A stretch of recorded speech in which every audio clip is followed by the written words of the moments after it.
Cette femme est notre employée de maison. C'est ce que ma belle-fille a dit à ses parents, en me pointant du doigt ce soir-là.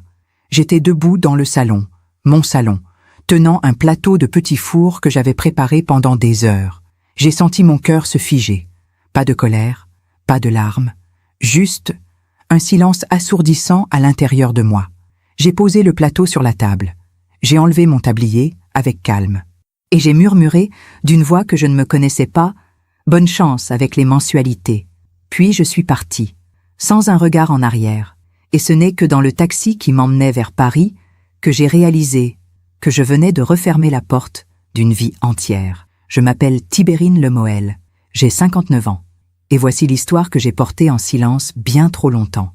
Pendant des années, j'ai cru que l'amour maternel suffisait à tout pardonner, que le sacrifice était une forme de noblesse, que si je donnais assez d'argent, assez de mon temps, assez de ma dignité, mon fils finirait par voir, par comprendre. Mais ce soir-là, j'ai compris quelque chose que personne ne m'avait jamais dit. On peut aimer quelqu'un de tout son cœur, et quand même devoir partir. Tout a commencé 3 ans plus tôt. Mon fils Hector venait de rencontrer Séraphine, une jeune femme élégante, au sourire parfait, aux ongles toujours impeccables. Elle parlait avec assurance, riait fort, et semblait savoir exactement ce qu'elle voulait dans la vie. Hector était ébloui, et moi, j'étais heureuse pour lui. Vraiment. Après 2 relations difficiles, il méritait enfin quelqu'un qui le rendrait heureux. Ou du moins, c'est ce que je croyais. Ils se sont mariés 6 mois après leur rencontre. Une cérémonie discrète dans une petite mairie de province, suivie d'un déjeuner dans un restaurant avec vue sur la Loire. Séraphine portait une robe crème qui lui allait à merveille. Hector ne la quittait pas des yeux. Ce jour-là, j'ai pris sa main dans la mienne et je lui ai dit « Prends soin de lui. Il a bon cœur. » Elle m'a souri. « Ne vous inquiétez pas, Tibérine.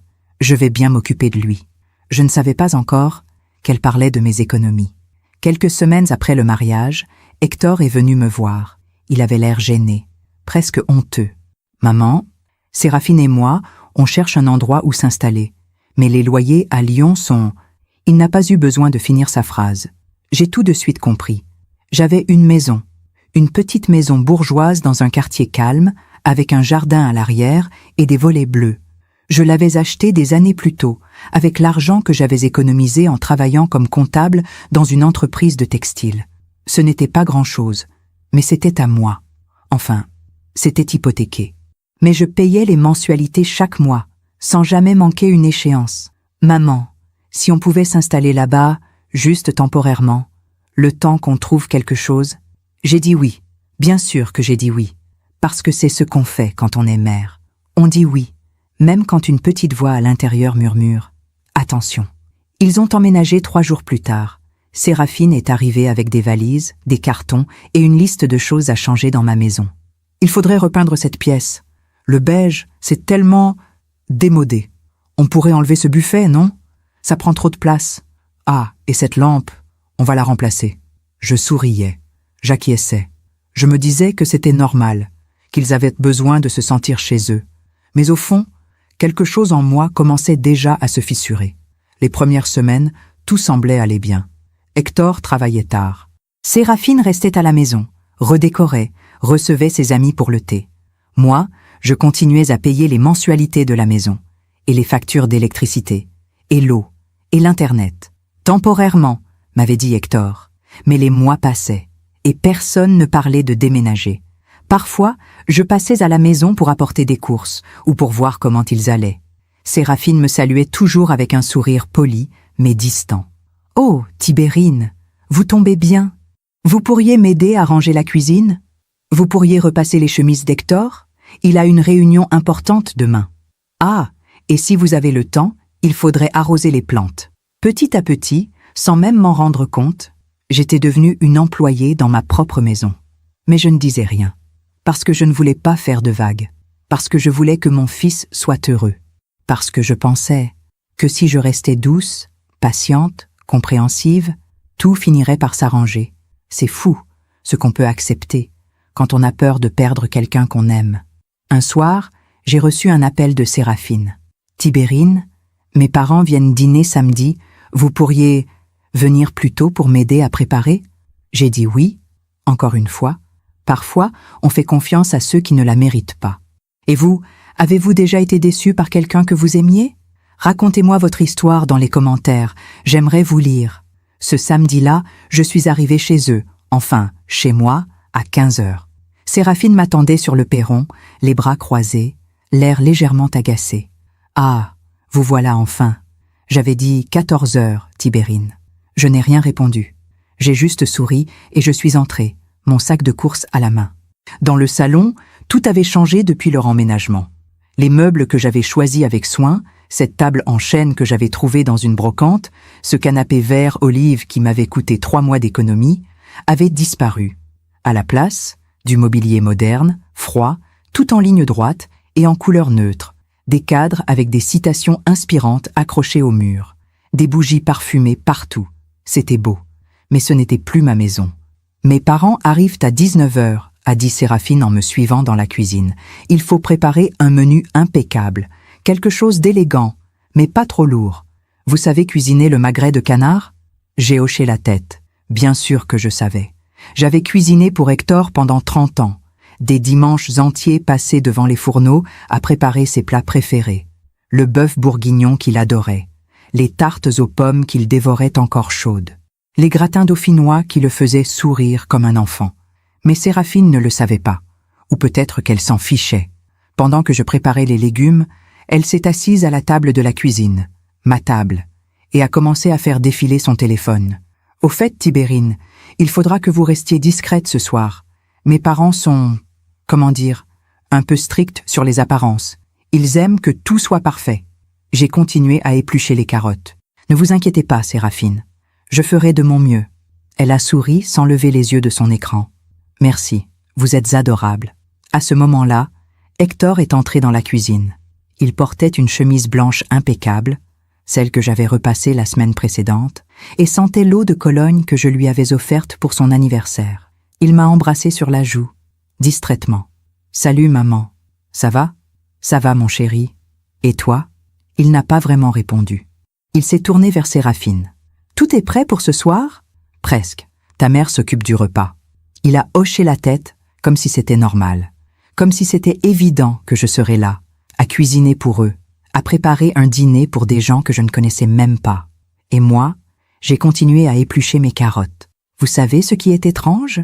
C'est qu'à ce moment-là, je ne ressentais même pas de colère, juste une sorte de fatigue douce, comme si j'avais couru un marathon sans m'en rendre compte et que mon corps commençait seulement à réaliser qu'il était épuisé. Mais je me suis dit que c'était passager, que c'était juste une mauvaise journée, que demain, ou la semaine prochaine, ou le mois prochain, tout redeviendrait comme avant. On se ment tellement à soi-même, parfois, pour ne pas avoir à affronter la vérité. Pendant que le magret cuisait doucement dans la poêle, je me suis surprise à penser à l'époque où Hector était petit. Il avait 5 ans, peut-être 6. C'était un dimanche d'automne, et nous étions allés nous promener dans le parc près de chez nous.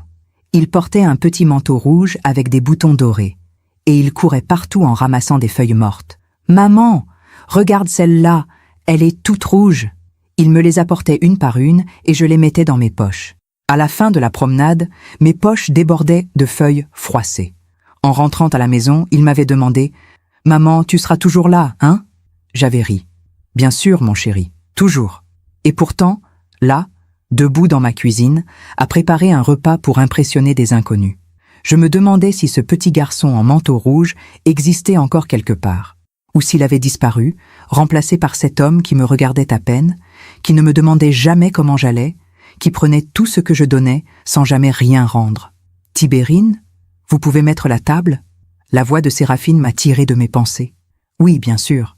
J'ai ouvert le placard pour prendre les assiettes, mes assiettes, celles que j'avais achetées chez un céramiste à Avignon, il y a 15 ans, mais Séraphine m'a arrêté. Non, pas celle-là. Prenez la vaisselle blanche, celle avec le liseré doré. C'est plus élégant. J'ai regardé la vaisselle qu'elle me montrait. Elle était neuve, chère, probablement achetée avec l'argent qu'ils n'avaient pas, puisque c'était moi qui payais tout. Mais je n'ai rien dit. J'ai juste pris les assiettes blanches et je les ai posées sur la table.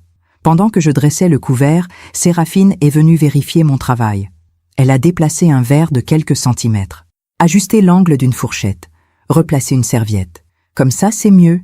Puis elle est repartie dans le salon, me laissant seule dans la salle à manger. J'ai regardé la table. Elle était parfaite, impeccable, froide, comme tout le reste. À 18h30, tout était prêt.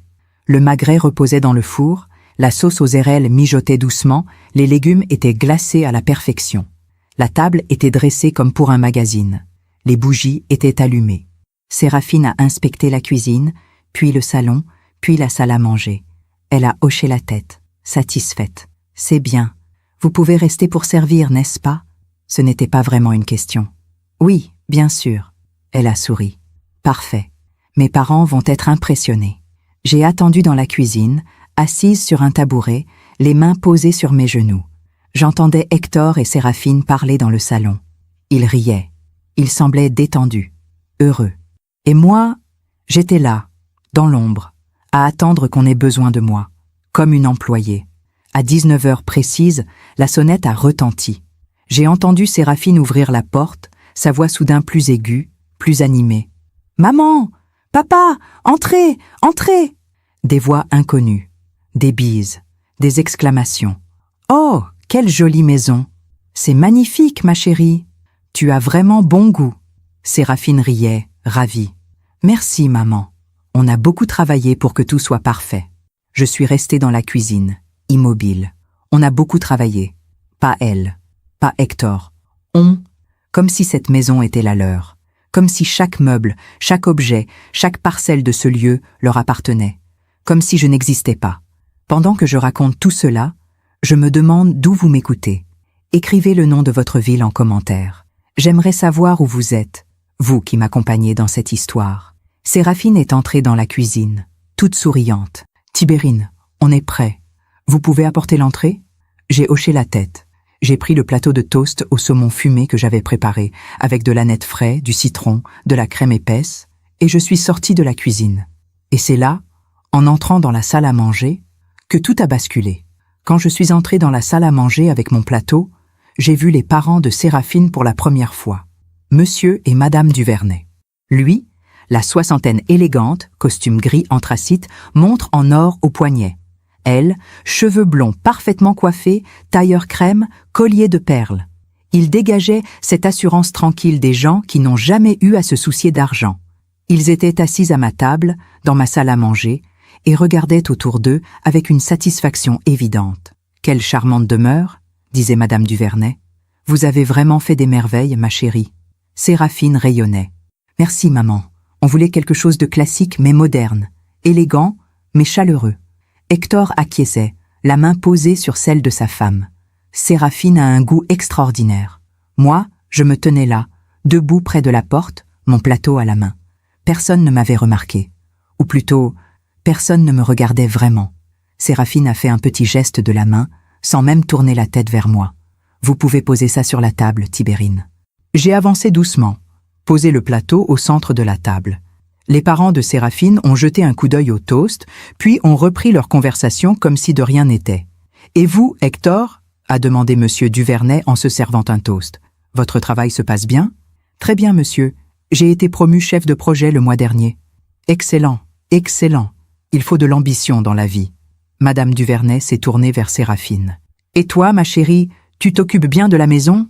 Séraphine a souri, modeste. « Oh, tu sais, c'est beaucoup de travail, mais j'adore ça. Tout organiser, recevoir des amis, décorer. » Elle a fait un geste circulaire englobant tout le salon. « C'est tellement gratifiant de créer un vrai foyer, tu comprends ?» Je me suis reculée vers la cuisine, silencieuse. Personne ne m'a retenue.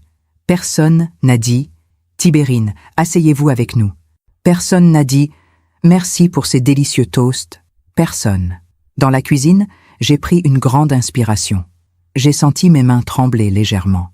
Pas de colère, pas encore. Juste une sensation bizarre, comme si quelque chose en moi commençait à se défaire. Lentement, fil par fil, je me suis mise à préparer le plat principal. J'ai sorti le magret du four, les tranché en fines lamelles rosées. J'ai disposé les légumes glacés autour, versé la sauce aux érelles avec soin. Chaque geste était précis, automatique, comme si mes mains savaient quoi faire, même quand mon esprit était ailleurs. Pendant ce temps, j'entendais leur rire dans la salle à manger. Et puis, Tu te souviens de ce restaurant à Bordeaux? Oh oui, le foie gras était divin. Il faudra qu'on y retourne cet été. Absolument. Séraphine, tu devrais organiser un week-end là-bas. Avec Hector, bien sûr. Quelle bonne idée, maman. Je me suis arrêtée un instant, les mains posées sur le plan de travail. Un week-end à Bordeaux. Avec quel argent? C'était moi qui payais les mensualités de cette maison. Moi qui payais les factures. Moi qui, chaque mois, versais 1200 € pour que cette maison reste debout. Et eux, ils parlaient de week-end, de restaurant, de voyage, comme si l'argent tombait du ciel. J'ai repris mon souffle. Ce n'est pas grave, me suis-je dit. Ils sont jeunes. Ils ont le droit de rêver. Mais une petite voix, tout au fond de moi, murmurait « Et toi, Tibérine, quand est-ce que tu as rêvé pour la dernière fois ?» J'ai apporté le plat principal. Cette fois, Monsieur Duvernay a levé les yeux vers moi. Oh, ça sent délicieux. Séraphine a souri, fière. C'est du magret de canard avec une sauce aux érelles maison, une recette que j'ai trouvée dans un vieux livre de cuisine. J'ai failli m'arrêter net. Une recette que j'ai trouvée. Pas que Tibérine a préparée. Pas que ma belle-mère a cuisiné avec amour pendant 3 heures. Non, que j'ai trouvée. Madame Duvernay a goûté une bouchée, les yeux fermés. Ma chérie, c'est un délice. Tu cuisines de mieux en mieux. Séraphine a ri, ravie. Merci maman. J'essaie de me perfectionner. Hector a posé sa main sur celle de sa femme. Elle est extraordinaire, n'est-ce pas? Je suis retournée dans la cuisine. J'ai fermé la porte derrière moi. Et pour la première fois ce soir-là, j'ai senti quelque chose monter en moi. Pas de la tristesse, pas de la fatigue.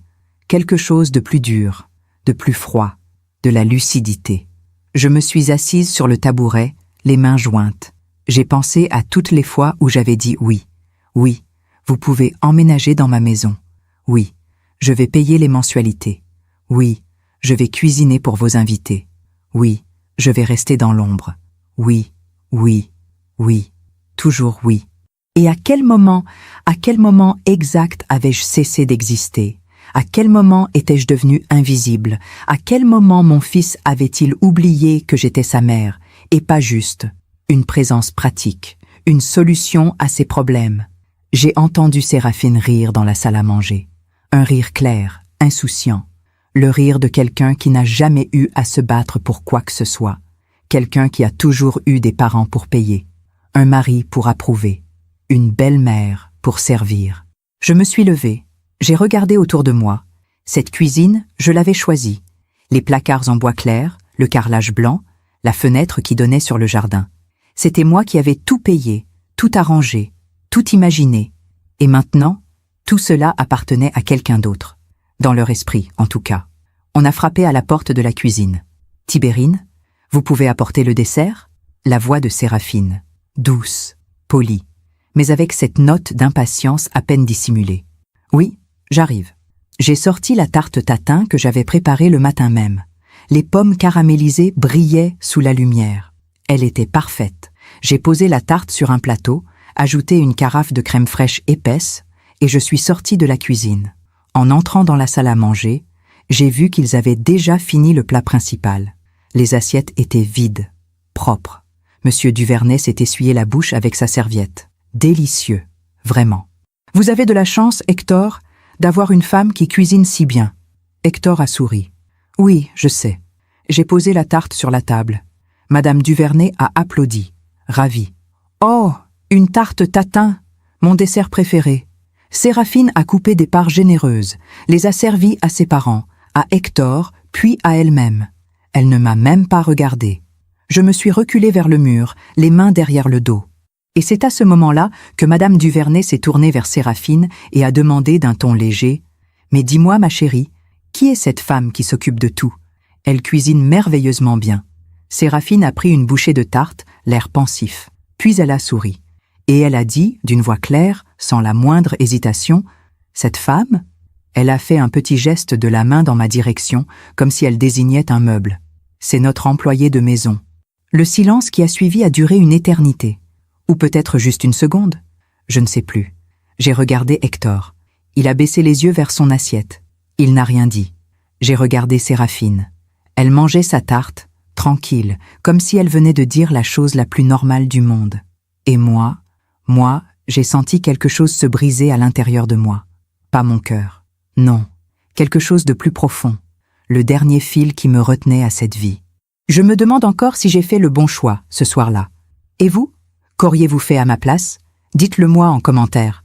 J'aimerais savoir. J'ai posé mes mains à plat sur mon tablier. J'ai pris une grande inspiration.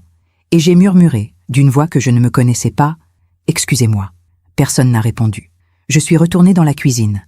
J'ai enlevé mon tablier. Je l'ai plié soigneusement, comme je le faisais toujours. Et je suis sortie. Dans le couloir, j'ai pris mon sac. Mon manteau.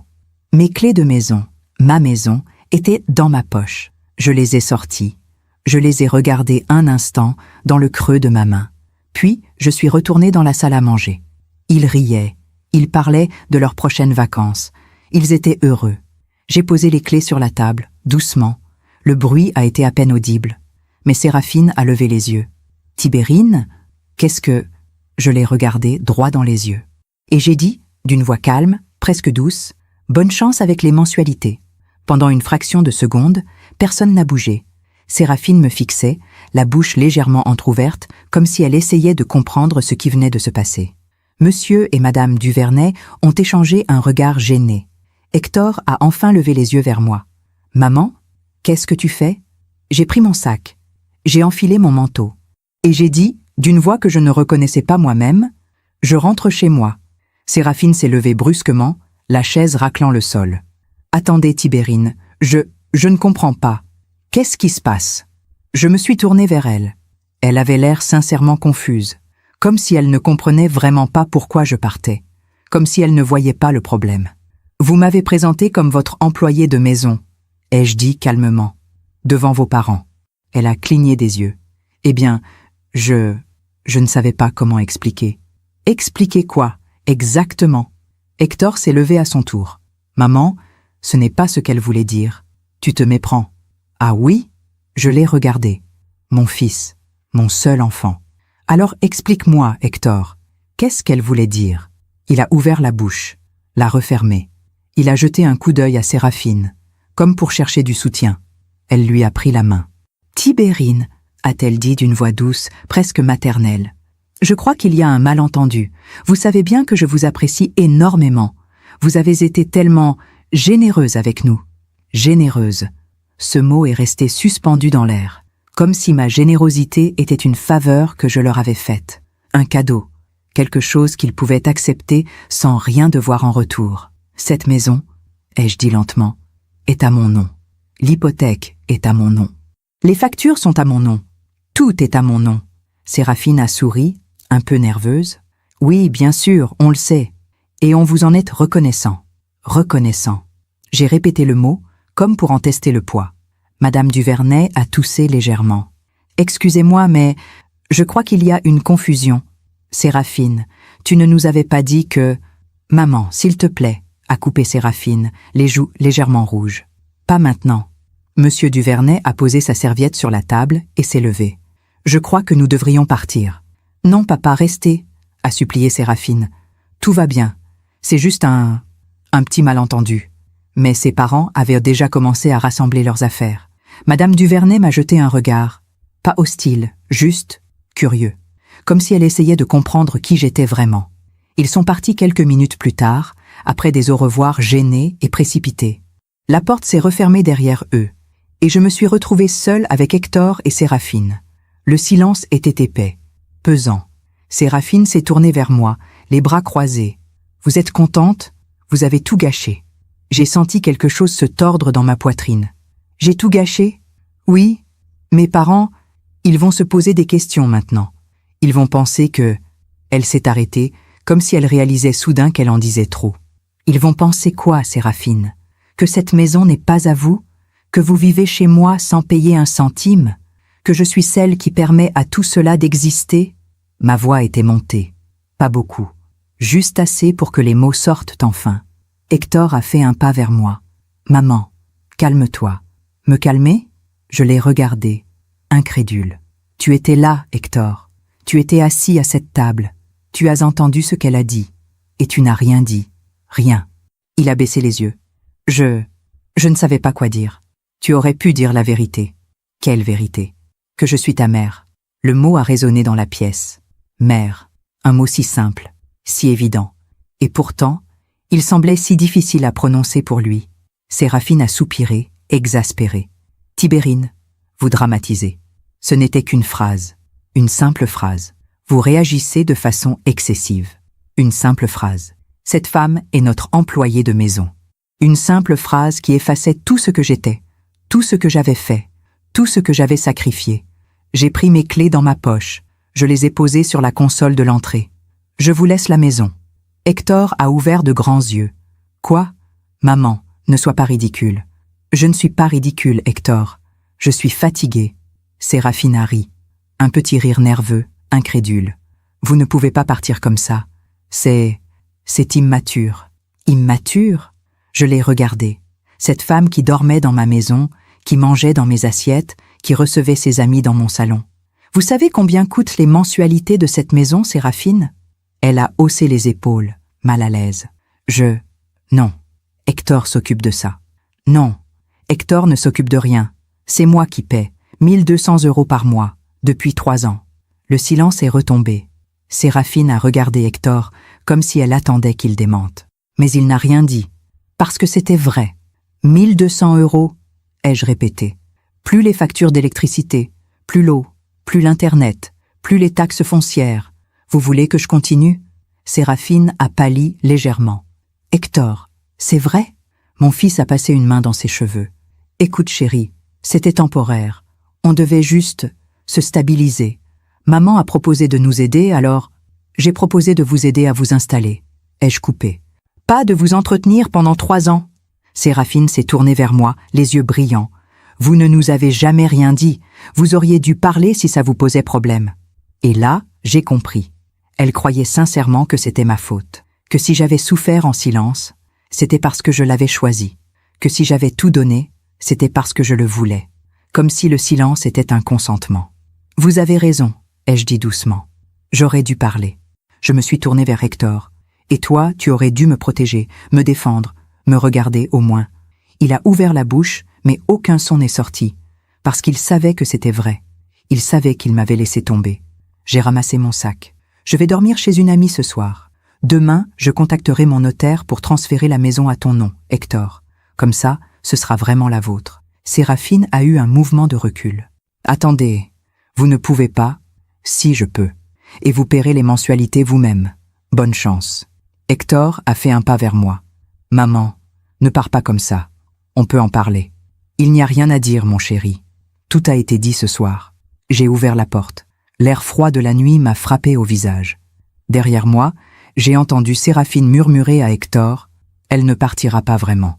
C'est juste pour nous faire culpabiliser. » Je me suis retourné une dernière fois. Hector me regardait, les yeux humides. Séraphine, elle, avait déjà sorti son téléphone, probablement pour envoyer un message à ses parents. « Au revoir », ai-je dit, et je suis partie. Dehors, la rue était silencieuse, déserte. J'ai marché jusqu'à l'arrêt de bus, mes pas résonnant sur le trottoir. Je ne pleurais pas encore. Je me suis assise sur le banc, mon sac sur les genoux. Et pour la première fois depuis des années, j'ai senti quelque chose d'étrange. Pas de la tristesse, pas de la colère, du soulagement. Comme si un poids immense venait de tomber de mes épaules. Comme si, en posant ses clés sur la table, j'avais enfin lâché prise.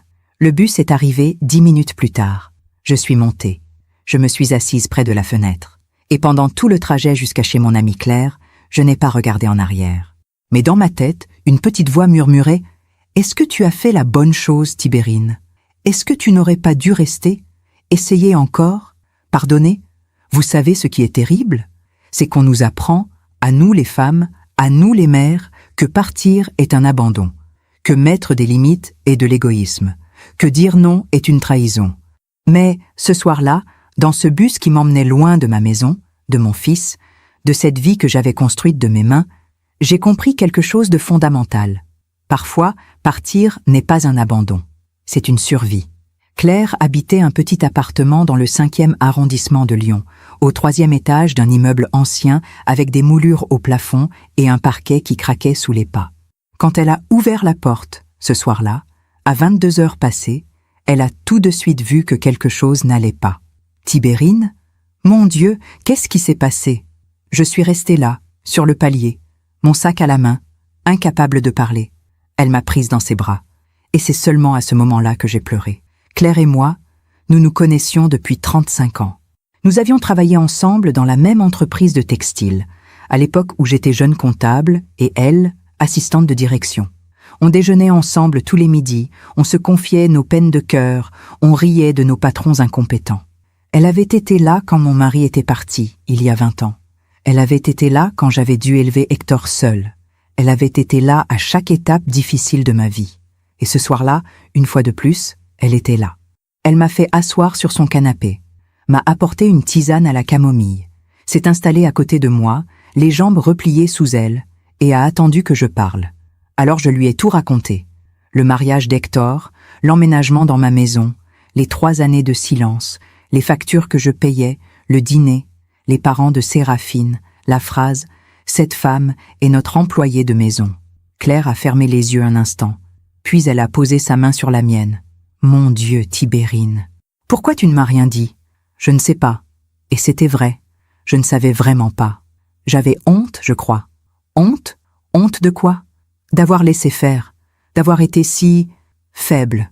Claire a secoué la tête, les larmes aux yeux. Tu n'es pas faible, tu es une mère, c'est différent. Elle a serré ma main plus fort. Les mères, on nous apprend à tout donner, à tout sacrifier. Et après, on s'étonne qu'on ait tout perdu. Je suis restée chez Claire cette nuit-là. Elle m'a prêté un pyjama, installé un lit dans son petit bureau encombré de livres et de plantes vertes. Mais je n'ai pas dormi. Je suis restée allongée dans le noir, les yeux grands ouverts, à revivre chaque instant de cette soirée. Le sourire de Séraphine quand elle avait prononcé ces mots, le silence d'Hector, le regard gêné des parents Duvernay. Et je me suis demandé, depuis combien de temps était-ce en train de se passer? Depuis combien de temps Séraphine me considérait-elle comme une employée? Depuis combien de temps Hector acceptait-il cela sans rien dire? Depuis combien de temps vivais-je dans cette illusion? Le lendemain matin, j'ai été réveillée par l'odeur du café. Claire était déjà debout, habillée, prête à partir au travail. J'ai appelé mon bureau. Je leur ai dit que j'arriverais en retard. Elle a posé 2 tasses sur la petite table de la cuisine. « Alors, qu'est-ce que tu vas faire maintenant ?» J'ai regardé mon café, incapable de répondre. « Je ne sais pas. Tu vas retourner là-bas ?»« Je ne pense pas. » « Bien. » Claire a bu une gorgée de son café, les yeux fixés sur moi. « Parce que si tu y retournes maintenant, Tibérine, rien ne changera. Tu le sais, n'est-ce pas ?» Je le savais. Si je revenais maintenant, si je m'excusais, si je disais que j'avais exagéré, tout redeviendrait comme avant. Pire, même. Parce qu'il saurait que je n'oserais jamais vraiment partir. « Je vais aller voir mon notaire, » ai-je dit lentement. « Je vais transférer la maison au nom d'Hector. » Claire a froncé les sourcils. « Tu es sûre? C'est un gros cadeau, Tibérine. » Ce n'est pas un cadeau, c'est une libération. J'ai contacté Maître Renaud, mon notaire, en milieu de matinée. Il m'a reçu dans son bureau à 14 heures.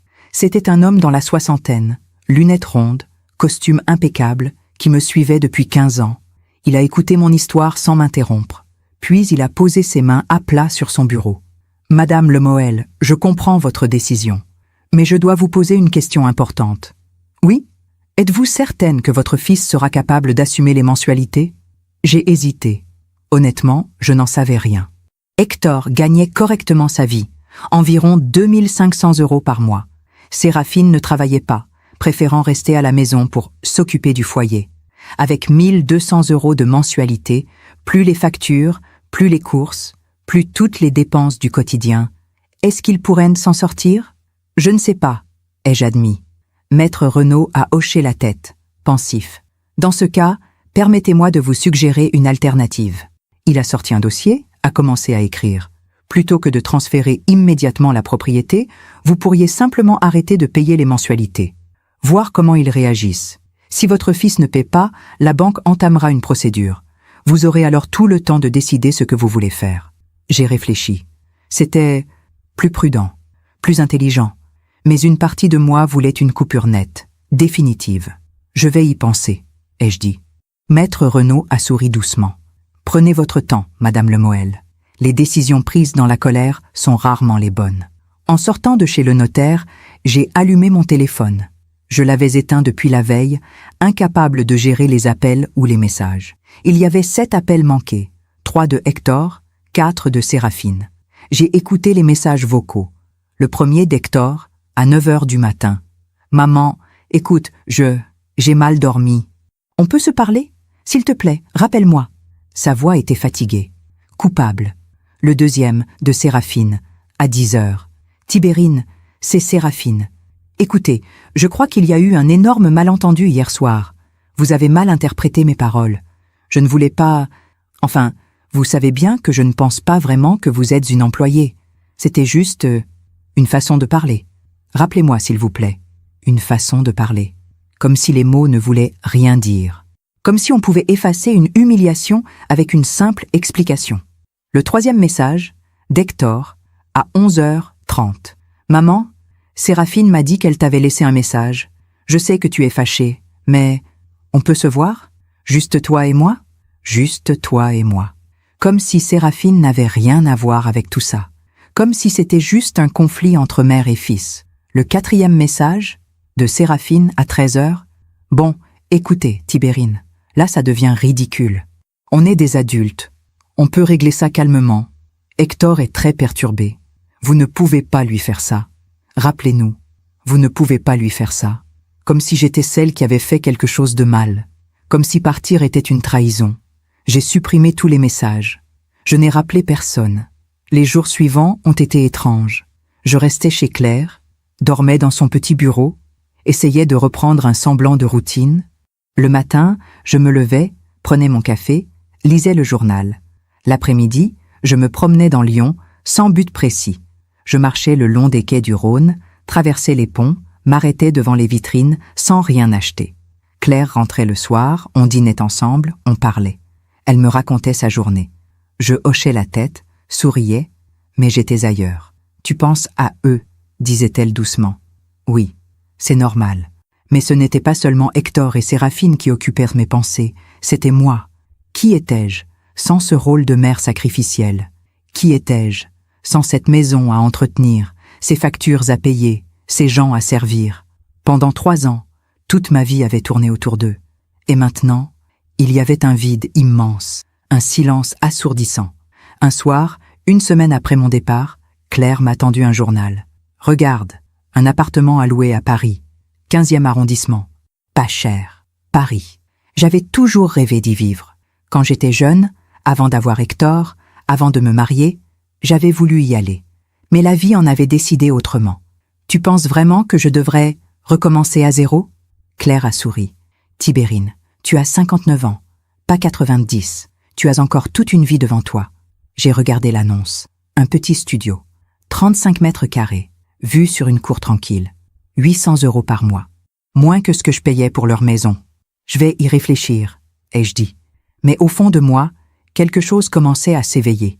Quelque chose que je n'avais pas ressenti depuis très longtemps. De l'espoir. 2 jours plus tard, j'ai reçu un appel d'un numéro inconnu. J'ai hésité avant de répondre. « Allô? Madame Lemoel ?»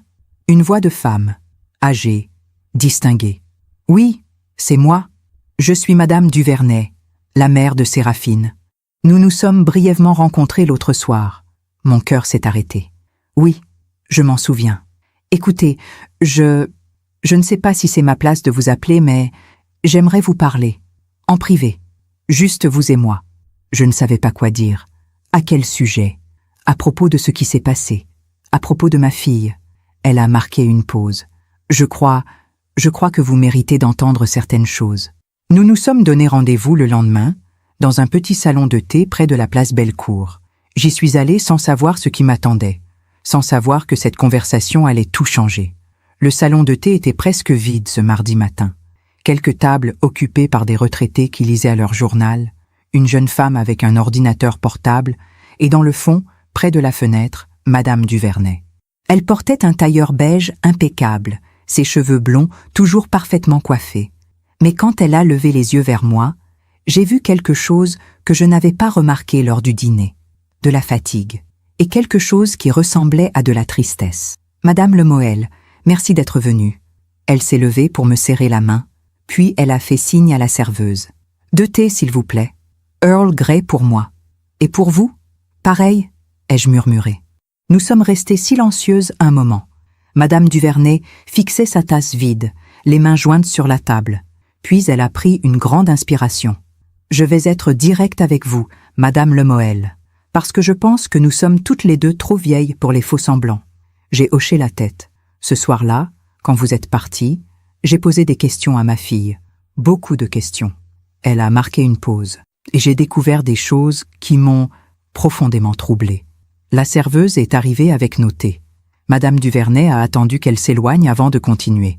Séraphine nous avait dit que la maison était à elle et Hector, qu'ils l'avaient achetée ensemble, qu'ils la payaient ensemble. Elle m'a regardé droit dans les yeux. Elle ne nous avait jamais dit que c'était vous qui payiez tout. J'ai baissé les yeux vers mon thé. Je vois. Non, je ne crois pas que vous voyiez. Sa voix était ferme, mais pas hostile.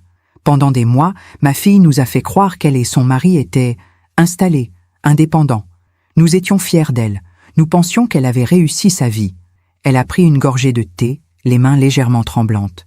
Et puis, ce soir-là, quand vous avez posé ces clés sur la table, quand vous avez dit « bonne chance avec les mensualités », j'ai tout compris. Vous avez compris quoi? Que ma fille vous avait menti. Et qu'elle nous avait menti aussi. Il y a eu un long silence. Dehors, la pluie avait commencé à tomber. De fines gouttes glissaient sur la vitre. Après votre départ, a continué Madame Duvernay, nous sommes rentrés chez nous, mon mari et moi, et je n'ai pas pu dormir. Alors le lendemain matin, je suis retournée voir Séraphine, seule, sans prévenir. Elle a souri tristement. Elle n'était pas contente de me voir. Je lui ai demandé de m'expliquer, de me dire la vérité. Elle a essayé de minimiser, de me dire que vous exagériez, que vous étiez jalouse de sa relation avec Hector, que vous vouliez garder le contrôle sur lui. Madame Duvernay a secoué la tête. Mais je ne suis pas stupide, Madame Lemoel. J'ai élevé ma fille, je la connais, et je sais quand elle ment. Alors j'ai insisté. J'ai demandé à voir les papiers de la maison, les factures, les relevés bancaires. Elle a marqué une pause. Elle a refusé. Elle m'a dit que ça ne me regardait pas, qu'elle était adulte et que sa vie privée lui appartenait. C'est à ce moment-là que j'ai compris, a-t-elle dit doucement. Ma fille, ma propre fille, vous utilisait. Le mot est resté suspendu entre nous. Utilisait. J'ai eu honte, a avoué Madame Duvernay. Une honte terrible, parce que je me suis demandé comment l'ai-je élevée pour qu'elle devienne comme ça. Ses yeux se sont embués. On lui a tout donné. Une belle éducation, des voyages, des vêtements, de l'argent, tout.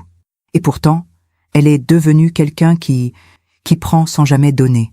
J'ai posé ma main sur la sienne, instinctivement. Ce n'est pas votre faute. Si, c'est notre faute.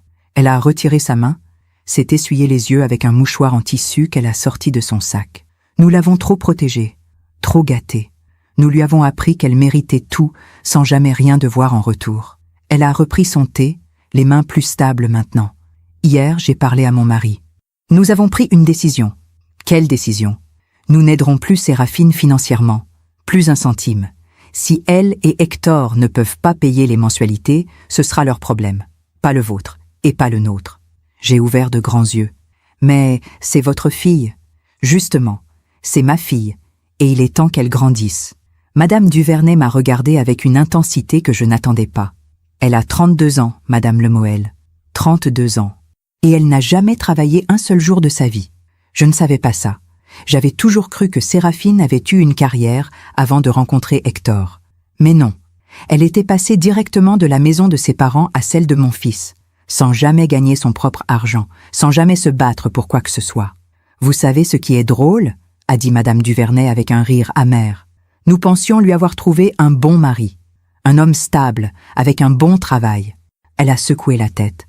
Mais en réalité, c'est elle qui a trouvé une bonne belle-mère, quelqu'un de généreux, de discret, qui ne poserait pas de questions. Ces mots m'ont frappé comme une gifle, parce qu'elle avait raison. Séraphine ne s'était pas mariée avec Hector par amour. Enfin, peut-être qu'il y avait de l'amour. Je ne pouvais pas le nier complètement. Mais il y avait autre chose aussi. Une opportunité. Vous savez ce qu'elle m'a dit, la semaine dernière? A continué Madame Duvernay. Elle m'a dit qu'elle voulait un enfant. Mon cœur a bondi. Un enfant? Oui. Elle dit que c'est le bon moment, que la maison est parfaite pour élever une famille. J'ai senti quelque chose se tordre dans ma poitrine. Un enfant, dans ma maison, avec mon argent. Et moi, Comme une idiote, a dit Madame Duvernay. J'étais contente. J'ai dit que j'étais prête à l'aider, à garder le bébé quand elle aurait besoin, à acheter des affaires. Elle a fermé les yeux. Mais maintenant je me dis, est-ce qu'elle veut vraiment un enfant? Ou est-ce qu'elle veut juste encore plus de raisons pour que vous continuiez à payer? Je n'avais pas pensé à ça. Mais maintenant que Madame Duvernay l'avait dit, c'était si évident. Un enfant. Une raison supplémentaire pour que je ne puisse jamais partir. Une façon de me lier encore plus à eux. Madame Lemoel, a dit Madame Duvernay en se penchant vers moi, je ne sais pas ce que vous allez faire, mais je veux que vous sachiez une chose. Quoi? Vous ne leur devez rien. Ces mots ont résonné en moi comme une cloche. Vous ne leur devez rien. Hector est votre fils, c'est vrai, mais ce n'est plus un enfant. Il a 34 ans. Il a fait ses choix. Il a choisi sa femme. Il a choisi de vous laisser payer. Il a choisi de ne rien dire quand elle vous a humilié. Elle a posé sa main sur la mienne, cette fois avec fermeté. Ce sont ses choix, Madame Lemoel, pas les vôtres. J'ai senti les larmes monter. Mais c'est mon fils. Je sais. Et c'est ma fille. Sa voix s'est brisée légèrement. Mais parfois aimer quelqu'un, c'est le laisser affronter les conséquences de ses actes. Nous sommes restés silencieuses un long moment. Autour de nous, la vie continuait. Les clients entraient et sortaient. La serveuse essuyait les tables. La pluie tambourinait contre les vitres. Mais nous étions dans une bulle. Deux mères qui comprenaient enfin qu'elles avaient fait les mêmes erreurs. Donner trop, protéger trop, excuser trop. Qu'est-ce que vous allez faire maintenant? Ai-je demandé à Madame Duvernay. Elle a haussé les épaules. Je vais prendre mes distances. Mon mari et moi, nous allons voyager. Nous avons toujours voulu voir l'Italie, les lacs, les villages. Elle a souri tristement. Nous allons laisser Séraphine vivre sa vie. Et si elle tombe, eh bien, elle apprendra à se relever. Et vous? A-t-elle demandé. Qu'allez-vous faire? Je vais aller à Paris. Les mots sont sortis avant même que je réalise que j'avais pris ma décision. À Paris? Oui. J'ai trouvé un petit appartement. Rien de luxueux. Mais c'est à moi. Juste à moi. Madame Duvernay a souri. Un vrai sourire cette fois. C'est une bonne décision. Paris vous fera du bien. Elle a sorti son portefeuille, a posé quelques billets sur la table. C'est moi qui invite. Avant de partir, elle s'est tournée vers moi une dernière fois. Madame Lemoel, est-ce que je peux vous demander quelque chose? Bien sûr. Si vous croisez Séraphine un jour, dans 10 ans, 20 ans, et qu'elle vient vous présenter des excuses, elle a hésité. Est-ce que vous lui pardonnerez? J'ai réfléchi longuement. Je ne sais pas, peut-être. Mais je ne l'oublierai jamais. Madame Duvernay a hoché la tête. C'est juste. Elle a enfilé son manteau, pris son sac. Bonne chance, Madame Lemoel. Et merci. Merci? Pourquoi? Pour m'avoir ouvert les yeux. Elle est partie. Et moi, je suis restée assise encore un moment, devant mon thé froid. Cette conversation avait tout changé. Parce que pour la première fois, quelqu'un d'autre que moi avait vu. Quelqu'un d'autre avait compris. Je n'étais pas folle. Je n'étais pas égoïste. Je n'exagérais pas. Ce que Séraphine avait fait, ce n'était pas un malentendu. Ce n'était pas une maladresse. C'était un choix conscient de me diminuer, de m'utiliser, de me transformer en quelque chose de moins qu'une personne. Et Hector, mon fils, il avait laissé faire. Je suis sortie du salon de thé, le cœur plus lourd, mais l'esprit plus clair. Dehors, la pluie s'était arrêtée. Le ciel commençait à s'éclaircir. J'ai pris mon téléphone. J'ai composé le numéro de l'agence immobilière à Paris. Bonjour, je vous appelle au sujet de l'appartement dans le 15e arrondissement. Il est toujours disponible? Oui, madame. Vous voulez prendre rendez-vous pour le visiter? Non, je veux le prendre. Il y a eu un silence surpris à l'autre bout. Vous ne voulez pas le voir d'abord? Non. J'ai vu les photos. Ça me suffit. Quand est-ce que je peux emménager? 2 semaines plus tard, j'étais à Paris. Les 2 semaines qui ont suivi ont été un tourbillon. J'ai signé le bail pour l'appartement à Paris. Un studio au 5e étage, sans ascenseur, avec une petite cuisine et une fenêtre qui donnait sur une cour intérieure. Ce n'était pas grand. Ce n'était pas luxueux. Mais c'était à moi. Pour la première fois depuis des années, j'allais vivre dans un endroit où personne ne pourrait me dire quoi faire, où personne ne prendrait mes sacrifices pour acquis, où je n'aurais de compte à rendre à personne. Claire m'a aidé à préparer mes affaires. J'avais laissé presque tout dans la maison, les meubles, la vaisselle, les livres, les souvenirs. Je ne voulais rien emporter qui me rappellerait cette vie. J'ai pris seulement mes vêtements, quelques photos d'Hector enfant et un coffret en bois que ma mère m'avait offert quand j'avais 20 ans. C'est tout. Tu ne veux vraiment rien d'autre ? Avait demandé Claire en regardant mes 2 valises. Non. Le reste, ce ne sont que des choses. Elle m'avait serré dans ses bras. Tu es la femme la plus courageuse que je connaisse, Tibérine. Je n'avais pas répondu, parce que je ne me sentais pas courageuse. Je me sentais juste, fatiguée de porter un poids qui n'était pas le mien. 3 jours avant mon départ pour Paris, j'ai reçu un appel d'Hector. J'ai hésité longtemps avant de décrocher. Maman. Sa voix était tendue, anxieuse. Hector, on peut se voir, s'il te plaît? Juste nous 2. J'ai accepté. Pas parce que je voulais entendre ses excuses, pas parce que j'espérais qu'il comprendrait, mais parce que c'était mon fils, et qu'une partie de moi avait besoin de lui dire au revoir. Nous nous sommes retrouvés dans un café près de la gare de Lyon. Un endroit neutre, impersonnel. Quand je suis arrivée, il était déjà là, assis près de la fenêtre, les mains autour d'une tasse de café qu'il ne buvait pas. Il avait maigri, des cernes sombres sous les yeux, les cheveux en désordre. Maman. Il s'est levé pour m'embrasser, mais j'ai reculé légèrement. Ce n'était pas conscient, c'était juste un réflexe. Il a baissé les bras, blessé. Nous nous sommes assis. « Comment tu vas » a-t-il demandé. « Je vais bien. Tu es où en ce moment ?» Chez Claire. Il a hoché la tête, mal à l'aise. « Maman, je suis désolé. » Les mots sont sortis dans un souffle. Je suis désolé pour ce que Séraphine a dit. Je suis désolé de ne pas avoir réagi. Je suis désolé pour tout. J'ai regardé mon fils, cet homme de 34 ans qui avait l'air d'un enfant perdu, et j'ai senti quelque chose se serrer dans ma poitrine. « Tu es désolé », ai-je répété doucement. « Oui. Désolé de quoi, exactement? D'avoir laissé ta femme m'humilier, ou désolé que je sois parti ?» Il a pâli. Les 2. Ce n'est pas la même chose, Hector. Il a passé une main dans ses cheveux, frustré. Je sais que j'ai merdé. Mais maman, tu es partie sans rien dire. Tu as juste disparu. J'ai posé les clés sur la table. J'ai dit au revoir. Mais tu ne nous as pas laissé nous expliquer. J'ai senti la colère monter. M'expliquer quoi, Hector? Comment ta femme a pu dire, devant ses parents, que j'étais votre employé de maison? Comment tu as pu rester assis, silencieux, et me laisser servir le dîner que j'avais cuisiné pendant que vous preniez tout le crédit? Ma voix tremblait. Explique-moi comment, pendant 3 ans, tu as vécu dans ma maison, avec mon argent, sans jamais payer 1 centime, et tu n'as jamais pensé à me dire merci. Hector a baissé les yeux. Ce n'est pas vrai. Sans quoi?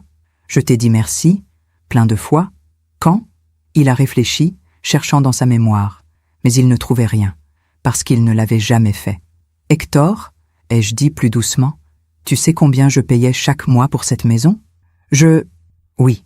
Enfin, je savais que tu payais, mais 1 200 € de mensualité, plus 300 € de facture, plus les courses, plus tout le reste. Il a ouvert de grands yeux. 1 200 €? Oui, mais je croyais que c'était moins. J'ai ri, un rire amer. Tu croyais, mais tu n'as jamais demandé. Il y a eu un long silence. Autour de nous, les gens commandaient leur café, lisaient leurs journaux, vivaient leur vie. Et nous étions là, 2 étrangers qui essayèrent de se retrouver. « Maman, reviens !» Sa voix s'est brisée. « S'il te plaît, on va tout arranger. Séraphine va s'excuser, on va te rembourser, on va... » Non. Le mot est sorti avec une fermeté qui m'a surprise moi-même. « Non, Hector, je ne reviendrai pas. » Il a levé les yeux vers moi, les larmes au bord des paupières. « Mais pourquoi ? Parce que je ne peux plus. Parce que pendant 3 ans, je me suis oubliée. J'ai oublié qui j'étais. J'ai oublié ce que je voulais. J'ai vécu pour vous, pour ta femme, pour cette maison. Et j'ai disparu. » Ma voix tremblait, mais je continuais. Et ce soir-là, quand Séraphine a dit que j'étais votre employé, elle a dit tout haut ce que je ressentais depuis longtemps. « Mais ce n'est pas vrai !» a protesté Hector. « Tu n'es pas une employée. Tu es ma mère. Alors pourquoi tu m'as laissé servir le dîner sans rien dire? Pourquoi tu m'as laissé cuisiner, nettoyer, payer, sans jamais rien donner en retour ?» Il n'a rien répondu, parce qu'il n'y avait rien à répondre. « Tu sais ce qui me fait le plus mal ?» ai-je continué. « Ce n'est pas Séraphine. Ce n'est pas l'argent. Ce n'est même pas l'humiliation. C'est quoi alors ? C'est toi. J'ai vu la douleur traverser son visage. Tu es mon fils, mon seul enfant. Je t'ai élevé seul. J'ai travaillé pendant des années pour te donner une belle vie, pour que tu ne manques de rien. Les larmes coulaient maintenant. Et ce soir-là, quand elle a dit ces mots, tu n'as rien fait. Tu m'as laissé là, debout, humilié, et tu n'as rien dit. Je suis désolé, a-t-il murmuré, les larmes coulant sur ses joues. Je suis tellement désolé. Je sais. Alors reviens, s'il te plaît. On va tout recommencer. Non. Mais maman, Hector, écoute-moi. J'ai pris sa main dans la mienne. Je t'aime. Je t'aimerai toujours. Mais je ne peux plus vivre comme ça. Qu'est-ce que tu vas faire? Je déménage à Paris. Il a ouvert de grands yeux. Paris? Oui. J'ai trouvé un petit appartement. Je commence une nouvelle vie. Et nous? Et la maison? La maison est à toi maintenant. Enfin, presque. J'ai sorti une enveloppe de mon sac. J'ai parlé à mon notaire. J'ai arrêté de payer les mensualités. À partir de maintenant, c'est toi qui devras payer. Il a pris l'enveloppe, les mains tremblantes. À l'intérieur, il y avait tous les documents de la maison. Les relevés bancaires, les factures, tout.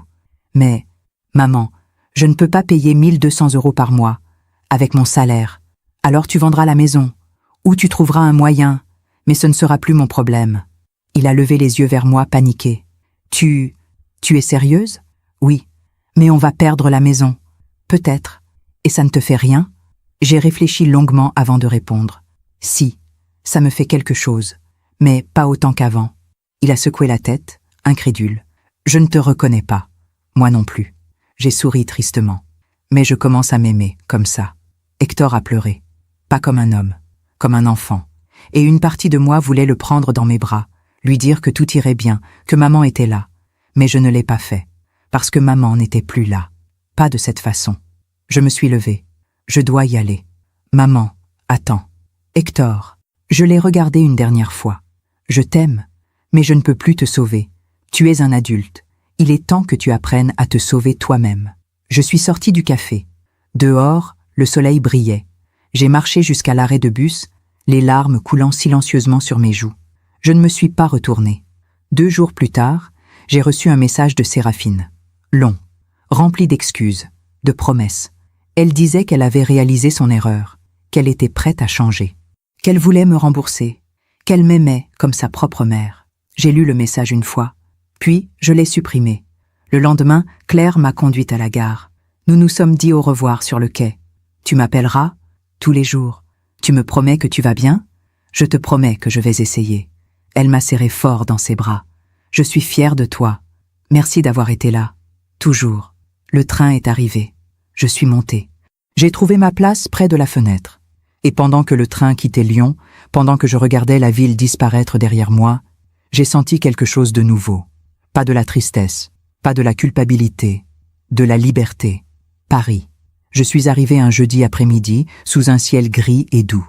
La gare de Lyon était bondée. Des voyageurs pressés, des touristes avec leurs valises, des enfants qui couraient partout. Tout ce bruit, ce mouvement, cette vie, c'était étourdissant après des semaines de silence intérieur. J'ai pris le métro jusqu'au 15e arrondissement, ligne 6, direction Nation. Les stations défilaient, Pasteur, Sèvres-le-Courbe, la Motte-Piquet-Grenelle. Je regardais les gens autour de moi. Une jeune femme qui lisait un livre, un homme âgé avec un bouquet de fleurs, 2 étudiantes qui riaient. Personne ne me connaissait. Personne ne savait qui j'étais, d'où je venais, ce que j'avais laissé derrière moi. J'étais anonyme. Et c'était exactement ce dont j'avais besoin. Mon appartement se trouvait rue de Vaugirard, au 5e étage d'un immeuble haussmannien. Pas d'ascenseur, comme l'avait prévenu l'agence. J'ai monté les escaliers lentement, mes 2 valises à la main, m'arrêtant à chaque palier pour reprendre mon souffle. Au 5e, j'ai sorti les clés. Ma main tremblait légèrement. J'ai ouvert la porte. L'appartement était petit, vraiment petit. Une pièce principale, avec un lit pliant contre le mur, une kitchenette dans un coin, une table minuscule près de la fenêtre, une salle de bain pas plus grande qu'un placard, 35 mètres carrés. Mais la fenêtre donnait sur une petite cour intérieure, avec un marronnier au centre. Ses branches touchaient presque la vitre. J'ai ouvert la fenêtre. L'air frais est entré. Et pour la première fois depuis des semaines, j'ai souri. Les premiers jours ont été étranges. Je me réveillais le matin sans savoir quoi faire. Pas de maison à entretenir, pas de factures à payer pour quelqu'un d'autre, pas de dîner à préparer, pas de coup de fil à attendre. Juste moi. Je passais mes journées à marcher dans Paris. Le matin, je descendais jusqu'au Champ de Mars. Je m'asseyais sur un banc, regardais la tour Eiffel, observais les touristes qui prenaient des photos. L'après-midi, je me promenais le long de la Seine. Je m'arrêtais devant les bouquinistes, feuilletais de vieux livres que je n'achetais jamais. Le soir, je rentrais chez moi, fatigué mais paisible. Je cuisinais pour moi. Des plats simples, une omelette, une salade, un morceau de poisson avec des légumes. Je mangeais seul à ma petite table en regardant l'arbre dans la cour. Et c'était suffisant. Au bout d'une semaine, j'ai appelé Claire. Alors, comment c'est Paris? C'est différent. Différent bien ou différent mal? Différent. Libre. Elle a ri. Tu me manques déjà, tu sais. Toi aussi. Tu as des nouvelles d'Hector? J'ai hésité. Non. Il t'a appelé? Plusieurs fois. Je n'ai pas répondu. Il y a eu un silence. Tibérine, tu ne vas pas lui parler du tout? Pas maintenant. J'ai besoin de temps. Je comprends. Mais la vérité, c'est que je ne savais pas si je comprenais moi-même. Une partie de moi voulait décrocher quand Hector appelait, voulait entendre sa voix, voulait savoir s'il allait bien. Mais une autre partie, plus forte, plus sage, savait que si je répondais maintenant, rien ne changerait. Il s'excuserait encore, je pardonnerais encore, et le cycle recommencerait. Alors j'ai laissé sonner, encore et encore, jusqu'à ce que les appels s'espacent, puis s'arrêtent. Un mois après mon arrivée à Paris, j'ai trouvé un travail. Rien de glorieux, rien qui nécessitait mon diplôme de comptable, juste un petit boulot dans une librairie du quartier latin. Le propriétaire, Monsieur Arnaud, était un homme dans la soixantaine, cheveux blancs, lunettes rondes, qui parlait de livres comme d'autres parlent de leurs enfants. Il m'a embauché sans poser beaucoup de questions. Vous aimez lire? Oui. Vous savez utiliser une caisse enregistreuse? Je peux apprendre. Parfait. Vous commencez lundi. C'était un travail simple. Accueillir les clients, ranger les livres, conseiller les lecteurs perdus dans les rayons. Je ne gagnais pas beaucoup. 900 € par mois. Mais c'était mon argent. Gagné par mon travail. Pour moi. Les semaines ont passé. J'ai commencé à reconnaître les clients réguliers. La vieille dame qui venait tous les jeudis acheter des romans policiers. L'étudiant qui passait des heures dans le rayon philosophie sans jamais rien acheter. La jeune mère qui cherchait des livres pour enfants. Un après-midi, une femme est entrée dans la librairie. La cinquantaine, cheveux courts poivre et sel, regard vif. Elle a parcouru les rayons pendant une bonne demi-heure, puis elle est venue me voir. « Excusez-moi, vous auriez quelque chose sur recommencer sa vie après 50 ans ?» J'ai souri. « Vous cherchez un roman ou un essai ?»« Les deux peut-être. Je ne sais pas. » Elle a hésité. « Je viens de divorcer, après 28 ans de mariage, et je ne sais pas qui je suis, toute seule. » Quelque chose dans sa voix m'a touchée. « Attendez. » Je suis allé chercher 3 livres. Je les ai posés devant elle. Celui-ci parle d'une femme qui recommence à 0 à 55 ans. Celui-là est un essai sur la reconstruction de soi. Et celui-ci, c'est juste une belle histoire. Pour se rappeler qu'il y a encore de la beauté dans le monde. Elle a pris les 3 livres, les yeux brillants. « Merci. »« De rien. »« Non, vraiment. Merci. On dirait que vous comprenez. » Je l'ai regardée. « Oui, je comprends. » Elle est repartie avec ses livres. Et moi, je suis resté derrière le comptoir, le cœur étrangement léger. Parce que j'avais aidé quelqu'un. Non pas en payant pour elle, non pas en me sacrifiant, non pas en m'oubliant, juste en étant là, en écoutant, en comprenant. Le soir, en rentrant chez moi, j'ai réalisé quelque chose. Je n'étais plus la même personne. La femme qui avait quitté Lyon il y a 2 mois, celle qui se sentait coupable, perdue, brisée, elle n'existait plus. À sa place, il y avait quelqu'un de nouveau. Quelqu'un qui marchait plus lentement, mais plus sûrement. Quelqu'un qui souriait moins souvent, mais plus sincèrement. Quelqu'un qui s'appartenait. Un soir, en novembre, j'ai reçu un appel d'un numéro que je ne connaissais pas. J'ai décroché, hésitante. « Allô?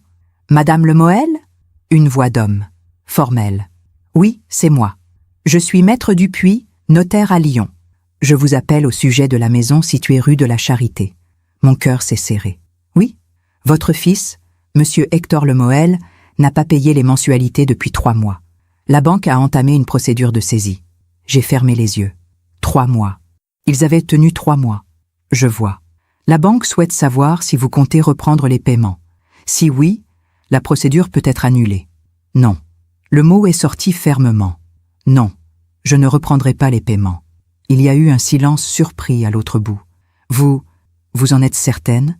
Oui. Madame Lemoel, si la saisie va jusqu'au bout, la maison sera vendue aux enchères. Votre fils perdra tout. Je sais. Vous ne voulez pas réfléchir encore? En parler avec lui? Non. C'est sa maison maintenant. Sa responsabilité. Le notaire a soupiré. Très bien. Je vais informer la banque. Merci. Madame Lemoel? Oui? Puis-je me permettre une question personnelle? J'ai hésité. Allez-y.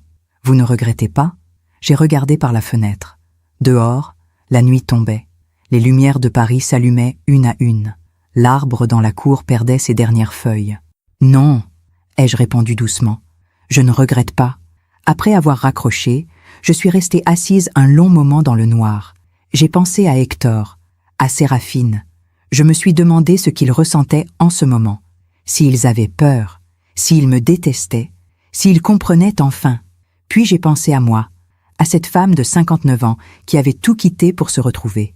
Et j'ai compris quelque chose de fondamental. Parfois, la plus grande preuve d'amour, c'est de laisser tomber, de laisser les gens vivre leurs propres erreurs, affronter leurs propres conséquences, grandir à travers leurs propres douleurs. Parce qu'en les sauvant constamment, je ne les aidais pas. Je les empêchais de devenir adultes. J'ai allumé la lampe, j'ai préparé une tisane. Je me suis assise à ma petite table avec un livre que j'avais emprunté à la librairie. Et j'ai lu, tranquillement, sans culpabilité, sans téléphone qui sonne, sans personne qui attend quelque chose de moi, juste moi. Enfin, l'hiver est arrivé sur Paris. Décembre a recouvert la ville d'un froid sec et lumineux. Les vitrines des grands magasins brillaient de 1000 feux. Les marchés de Noël s'installaient sur les places. Les gens marchaient vite, emmitouflés dans leurs manteaux. Moi, je continuais ma vie tranquille. Le matin, je me levais tôt. Je prenais mon café en regardant l'arbre nu dans la cour. Je partais travailler à la librairie. Le soir, je rentrais chez moi, je cuisinais, je lisais. Une vie simple, une vie à moi. J'avais pris l'habitude d'appeler Claire tous les dimanches. Ce dimanche-là, mi-décembre, sa voix était différente, hésitante. « Tibérine, j'ai quelque chose à te dire. »« Quoi ? J'ai croisé Hector hier, au supermarché. Mon cœur a fait un bond. Et il n'avait pas l'air bien. Comment ça ? Claire a pris une grande respiration. Il était seul. Il avait l'air fatigué, amaigri. Il faisait ses courses avec, tu sais, ces paniers de célibataires, du pain, des plats préparés. Je n'ai rien dit. Je lui ai parlé, a continué Claire. Je lui ai demandé comment il allait. Qu'est-ce qu'il a dit ? Que Séraphine était partie. Le silence s'est installé. Partie ? Oui, il y a 2 mois. 2 mois. Donc, en octobre, 1 mois après qu'ils aient perdu la maison. Il m'a raconté, a dit Claire doucement. Quand ils ont reçu la notification de saisie, Séraphine a paniqué. Elle a appelé ses parents pour demander de l'aide. Et ils ont refusé. J'ai pensé à Madame Duvernay, à notre conversation dans ce salon de thé, à sa décision de laisser sa fille affronter les conséquences. Elle avait tenu parole. Séraphine a essayé de convaincre Hector de te rappeler, a continué Claire, de te supplier de revenir, de reprendre les paiements. Et lui, il a refusé. J'ai fermé les yeux. Mon fils avait refusé. Enfin, mais sans ton argent, il ne pouvait pas payer, a dit Claire. Alors ils ont dû vendre la maison en urgence, aux enchères, pour moins que sa valeur. Combien ils ont récupéré? Hector m'a dit presque rien. Après avoir remboursé la banque et payé les frais, il leur restait à peine 10 000 euros. 10 000 euros, pour une maison qui en valait au moins 250 000. Séraphine est devenue folle, a continué Claire. Elle reprochait tout à Hector. Elle disait que c'était sa faute, qu'il aurait dû te forcer à revenir, qu'il était faible, qu'il était un raté. Je connaissais ce schéma. Quand les choses vont bien, on prend le crédit. Quand les choses vont mal, on blâme les autres. Et puis un jour, Hector est rentré du travail et elle était partie. Partie où ? Chez ses parents, avec toutes ses affaires. Elle a laissé un mot disant qu'elle avait besoin de réfléchir à leur couple. Réfléchir à leur couple. Quelle formule élégante pour dire « je te quitte parce que tu n'as plus d'argent ». Et depuis, ai-je demandé. Depuis, elle ne répond plus à ses appels. Elle a demandé le divorce. Le divorce? Oui. Hector a reçu les papiers la semaine dernière. J'ai imaginé mon fils, seul dans un petit appartement, recevant ses papiers. J'ai imaginé sa douleur, sa confusion, sa solitude. Et une partie de moi, cette partie maternelle qui ne meurt jamais, a voulu courir vers lui. Mais l'autre partie, celle qui avait appris enfin à se protéger, est restée calme. Ce n'était pas mon combat, c'était le sien. Il m'a demandé de tes nouvelles, a dit Claire doucement. Qu'est-ce que tu lui as dit? Que tu allais bien, que tu vivais à Paris, que tu travaillais dans une librairie. Comment il a réagi? Il a pleuré. J'ai senti ma gorge se serrer. Il a dit qu'il voulait t'appeler, mais qu'il ne savait pas quoi dire. Il n'y a rien à dire. Tibérine. Quoi? Tu ne vas vraiment pas lui parler? J'ai regardé par la fenêtre. Dehors, il neigeait légèrement. De petits flocons qui tourbillonnaient dans l'air froid. Pas maintenant. Peut-être, un jour, quand il aura vraiment compris. Compris quoi? Que je ne suis pas une solution. Que je suis une personne. Claire a soupiré. Tu as raison. Je sais. Après avoir raccroché, je suis restée assise longtemps. J'ai pensé à Séraphine, cette femme qui m'avait humiliée, qui m'avait utilisée, qui avait pris tout ce que j'avais donné sans jamais dire merci. Elle avait tout perdu maintenant. La maison qu'elle exhibait avec fierté, le mari qu'elle contrôlait, le confort qu'elle prenait pour acquis. Et je n'avais rien fait. Je n'avais pas comploté. Je n'avais pas cherché vengeance. Je n'avais même pas souhaité sa chute. J'étais juste, partie. Et la vie avait fait le reste. C'est ça, la vraie justice. Pas la vengeance, pas la punition. Juste, les conséquences naturelles. Quand on construit sa vie sur le dos des autres, sur les mensonges, sur la manipulation, tôt ou tard, tout s'effondre. Quelques jours plus tard, juste avant Noël, j'ai reçu une lettre. L'enveloppe était élégante, papier crème épais, écriture soignée. Je l'ai ouverte, intriguée. Chère Madame Lemoel, j'espère que cette lettre vous trouve en bonne santé. Je prends la plume aujourd'hui pour vous donner quelques nouvelles, même si je ne suis pas certaine que vous souhaitiez les entendre. Ma fille, Séraphine, est revenue vivre chez nous il y a 2 mois. Elle a quitté votre fils après la perte de la maison. Je ne vais pas vous mentir. Les premières semaines ont été difficiles. Elle était en colère. Elle accusait tout le monde, vous, Hector, nous, le monde entier, de sa situation. Mais mon mari et moi avons tenu bon. Nous lui avons dit qu'elle devait trouver un travail, qu'elle devait prendre sa vie en main. Au début, elle a refusé. Elle a dit qu'elle ne savait rien faire, qu'elle n'avait jamais travaillé, que c'était injuste. Mais nous n'avons pas cédé. Et vous savez quoi? Elle a fini par chercher, par postuler, par accepter un poste de vendeuse dans une boutique de vêtements. Ce n'est pas grand-chose. Le salaire est modeste. Les horaires sont difficiles. Mais pour la première fois de sa vie, elle gagne son propre argent. L'autre jour, elle est rentrée épuisée. Elle s'est assise à la table de la cuisine et elle a dit, presque surprise, « C'est dur de travailler. » Et j'ai répondu, « Oui, mais c'est comme ça qu'on apprend qui on est vraiment. » Je ne sais pas si Séraphine changera vraiment. Je ne sais pas si elle comprendra un jour le mal qu'elle vous a fait. Mais je voulais que vous sachiez que vous aviez raison. En partant, vous ne l'avez pas punie. Vous lui avez donné une chance de grandir. Je ne vous demande pas de pardon en son nom. Ce n'est pas à moi de le faire. Je voulais juste vous remercier pour m'avoir ouvert les yeux, pour m'avoir montré qu'aimer quelqu'un, ce n'est pas tout lui donner. C'est parfois savoir dire non. Je vous souhaite une belle vie, Madame Lemoel. Vous la méritez. Bien à vous, Élisabeth Duvernay. J'ai relu la lettre 3 fois. Puis je l'ai posée sur ma table, à côté de mon thé qui refroidissait. Séraphine travaillait. Pour la première fois de sa vie, à 32 ans, elle découvrait ce que c'était que gagner son pain. Et moi, je ne ressentais ni satisfaction, ni joie méchante. Juste du soulagement. Le soulagement de savoir que j'avais fait le bon choix. Ce soir-là, j'ai marché jusqu'à Notre-Dame.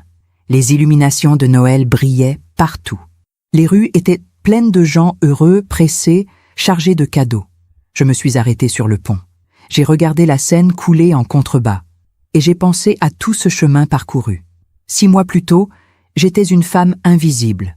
Une mère qui se sacrifiait en silence. Une femme qui payait pour exister dans la vie des autres. Aujourd'hui, j'étais libre. Pas riche, pas célèbre, pas entourée, mais libre. Et cette liberté valait plus que n'importe quelle maison. Plus que n'importe quelle reconnaissance. plus que n'importe quel sacrifice. J'ai pensé à Hector, à ce petit garçon en manteau rouge qui ramassait des feuilles mortes, à cet homme de 34 ans qui devait maintenant apprendre à se tenir debout. Un jour, peut-être, il comprendrait. Un jour, peut-être, il m'appellerait. Non pas pour demander, non pas pour prendre, mais juste pour dire « Merci maman, merci de m'avoir laissé grandir ». Et ce jour-là, peut-être que je répondrais. Mais en attendant, j'allais vivre, pour moi, enfin. Le printemps est arrivé sur Paris. Mars a ramené la lumière, les bourgeons sur les arbres, les terrasses qui se remplissaient à nouveau. Cela faisait maintenant 8 mois que j'avais quitté Lyon. 8 mois que j'avais posé ces clés sur la table et que j'étais parti. 8 mois que j'avais choisi de vivre. Ma vie avait trouvé un rythme. Le matin, je me réveillais avec le soleil qui entrait par ma fenêtre. Je préparais mon café, je m'asseyais à ma petite table et je regardais l'arbre dans la cour, qui maintenant se couvrait de feuilles vertes tendres. Je partais travailler à la librairie. Monsieur Arnaud m'avait donné plus de responsabilités. Je m'occupais maintenant des commandes, je conseillais les clients, j'organisais les vitrines. Le soir, je rentrais chez moi, parfois je cuisinais. Parfois, je sortais manger dans un petit bistrot du quartier. J'avais commencé à me faire des amis. Madame Chen, ma voisine du 4e, une femme chinoise de 65 ans qui m'invitait à prendre le thé. Julien, un jeune libraire qui travaillait avec moi et qui me faisait découvrir de nouveaux auteurs. Sophie, une cliente régulière qui était devenue une amie et avec qui je marchais parfois le dimanche dans le jardin du Luxembourg. Je n'étais plus seule, mais je n'étais plus dépendante non plus. J'avais appris la différence entre la solitude et l'indépendance, entre avoir besoin des gens et choisir d'être avec eux. Claire venait me voir une fois par mois. Elle prenait le train, passait le week-end chez moi, je lui donnais mon lit, je dormais sur le canapé. Nous marchions dans Paris, visitions des musées, parlions pendant des heures. Ce samedi-là, début avril, nous étions assises à une terrasse près du Panthéon. Le soleil brillait, les gens souriaient. Le printemps était enfin là. « Tu as l'air bien », a dit Claire en me regardant attentivement. « Je vais bien. Non, je veux dire, vraiment bien. Différente. » J'ai souri. « Je suis différente. Comment ?» J'ai réfléchi un moment. Avant, j'existais à travers les autres, à travers Hector, à travers ce que je pouvais donner, ce que je pouvais faire. J'ai bu une gorgée de mon café. Maintenant, j'existe pour moi. Claire a hoché la tête. Et Hector, tu as des nouvelles? Non. Tu ne veux toujours pas lui parler? J'ai regardé les gens autour de nous, des étudiants qui riaient, un couple âgé qui se tenait la main, une jeune femme qui lisait seule, paisible. Un jour, peut-être, quand il sera prêt, quand je serai prête. Tu penses que ce jour viendra? Je ne sais pas, mais je ne vis plus dans l'attente. Claire a souri. Tu sais ce que j'admire chez toi? Quoi? Tu ne parles jamais de vengeance. Tu ne dis jamais de mal de Séraphine ou même d'Hector. Tu as juste avancé. Parce que la vengeance ne sert à rien, ai-je dit doucement. Elle ne répare rien. Elle ne change rien. Elle te garde juste prisonnière du passé. Et tu n'es plus prisonnière. Non. Tu sais, a dit Claire en jouant avec sa cuillère. Hector est venu me voir la semaine dernière. Mon cœur a bondi. Ah oui? Il voulait que je te donne ça. Elle a sorti une enveloppe de son sac, une simple enveloppe blanche avec mon nom écrit dessus de l'écriture d'Hector. Je ne sais pas ce qu'il y a dedans, a dit Claire. Il m'a juste demandé de te la remettre. J'ai pris l'enveloppe. Elle était légère, probablement juste une lettre. Tu vas l'ouvrir? A demandé Claire. Pas maintenant. Quand? Quand je serai prête. J'ai glissé l'enveloppe dans mon sac, et nous avons continué à parler d'autre chose. Ce soir-là, après que Claire soit repartie à Lyon, je me suis assise à ma table. L'enveloppe était posée devant moi.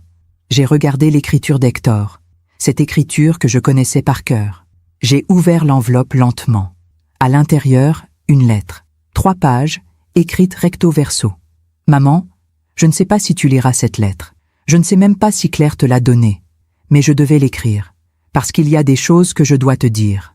Des choses que j'aurais dû te dire il y a longtemps. Je suis désolée. Ces mots sont si petits, si insuffisants pour tout ce que j'ai fait, ou plutôt tout ce que je n'ai pas fait. Je suis désolée de ne pas t'avoir défendu ce soir-là. Je suis désolée d'avoir laissé Séraphine te parler comme ça. Je suis désolée d'avoir vécu dans ta maison pendant 3 ans sans jamais te demander si tu allais bien. Je suis désolée d'avoir pris ton argent, ton temps, ton amour, comme si tout cela m'était dû. Quand tu es parti, je ne comprenais pas. J'étais en colère. Je pensais que tu exagérais, que tu étais injuste. Mais maintenant, je comprends. J'ai tout perdu, maman. La maison, ma femme, ma fierté. Et dans cette perte, j'ai enfin vu qui j'étais devenu. Un homme qui prenait sans jamais donner. Un homme qui laissait sa mère se sacrifier sans jamais dire merci. Un homme qui avait oublié que l'amour, ce n'est pas prendre. C'est aussi protéger, respecter, reconnaître. Séraphine est partie. Elle a demandé le divorce. Au début, j'étais détruit. Je ne comprenais pas comment elle pouvait me quitter, alors que j'avais tout fait pour elle. Mais avec le temps, j'ai compris. Elle ne m'a jamais aimé, moi. Elle aimait ce que je représentais. La sécurité, le confort, l'argent, ton argent en fait. Et moi, j'ai laissé faire, parce que c'était plus facile de te laisser payer que d'affronter la réalité. La réalité que je ne gagnais pas assez. La réalité que ma femme était quelqu'un d'autre que ce que je voulais croire. La réalité que j'étais faible. Aujourd'hui, je vis dans un petit appartement. 2 pièces. Pas de jardin. Pas de meubles élégants. Je paie mon loyer avec mon salaire. Je fais mes courses. Je cuisine pour moi. Je nettoie mon appartement. Toutes ces choses que tu faisais pour moi, je les fais maintenant. Et je réalise à quel point c'était dur, à quel point tu as travaillé, à quel point tu as donné. L'autre jour, j'ai croisé Madame Duvernay. Elle m'a parlé de Séraphine. Elle m'a dit qu'elle travaillait maintenant, qu'elle apprenait enfin à être autonome. Et elle m'a dit quelque chose que je n'oublierai jamais. Votre mère vous a donné un cadeau, à tous les deux. Elle vous a forcé à grandir. Elle avait raison. En partant, tu ne nous as pas abandonnés. Tu nous as libérés. Tu m'as libéré de ma dépendance. Tu m'as libéré de ma lâcheté. Tu m'as forcé à devenir un homme. Je ne te demande pas de revenir. Je ne te demande même pas de me pardonner. Je voulais juste te dire merci. Merci pour tout ce que tu as fait. Merci pour tout ce que tu as donné. Et merci pour être parti. Parce que c'est en te perdant que j'ai enfin compris ta valeur. Je ne sais pas ce que l'avenir nous réserve. Je ne sais pas si un jour on se reparlera, si un jour on se reverra. Mais je voulais que tu saches que je t'aime, pas comme avant. Pas comme un enfant qui prend tout de sa mère, mais comme un homme qui respecte enfin la femme que tu es. Vis ta vie, maman. Sois heureuse. Tu le mérites. Ton fils, Hector. J'ai posé la lettre sur la table. Mes mains tremblaient légèrement. Mes yeux étaient humides, mais ce n'étaient pas des larmes de tristesse, c'étaient des larmes de soulagement. Mon fils avait compris. Enfin, je ne savais pas si j'allais lui répondre tout de suite. Je ne savais pas si j'allais l'appeler, le voir, reconstruire quelque chose avec lui. Peut-être que oui, peut-être que non, mais ce n'était plus urgent, parce que j'avais fait ce que j'avais à faire. J'avais posé des limites, j'avais choisi ma dignité, j'avais choisi ma vie, et maintenant, il faisait de même, à sa façon, à son rythme, et c'était suffisant. J'ai plié la lettre soigneusement. Je l'ai rangée dans le tiroir de ma table de nuit, à côté des photos d'Hector enfant. Puis je me suis levée. J'ai ouvert la fenêtre. L'air du printemps est entré, doux et frais. Dehors, Paris vivait. Les lumières brillaient. Les gens marchaient. La vie continuait. Et moi aussi. J'ai pensé à toutes ces femmes qui, comme moi, se sont oubliées, qui ont tout donné sans jamais rien demander, qui ont porté le poids de familles entières sur leurs épaules, qui ont pensé que l'amour, c'était se sacrifier jusqu'à disparaître. Et je voulais leur dire quelque chose que j'ai mis 59 ans à comprendre. Vous n'êtes pas égoïste si vous partez. Vous n'êtes pas cruel si vous dites non. Vous n'êtes pas de mauvaise mère, de mauvaise épouse, de mauvaise fille, si vous choisissez de vivre pour vous, parce que vous ne pouvez pas donner ce que vous n'avez pas. Et si vous vous perdez, il ne reste plus rien à donner. Alors parfois, la chose la plus aimante que vous puissiez faire, c'est de partir, de poser les clés, de dire « bonne chance » et de vous choisir. Merci de m'avoir écouté jusqu'au bout. Si cette histoire a touché votre cœur, abonnez-vous et activez la cloche pour entendre d'autres femmes qui ont transformé la douleur en sagesse. Chaque jour, une femme, une leçon de vie. Partagez cette histoire avec quelqu'un que vous aimez. Parfois, une histoire change toute une journée. Je m'appelle Tibérine Lemoel. J'ai 59 ans. Et aujourd'hui, pour la première fois de ma vie, je vis vraiment.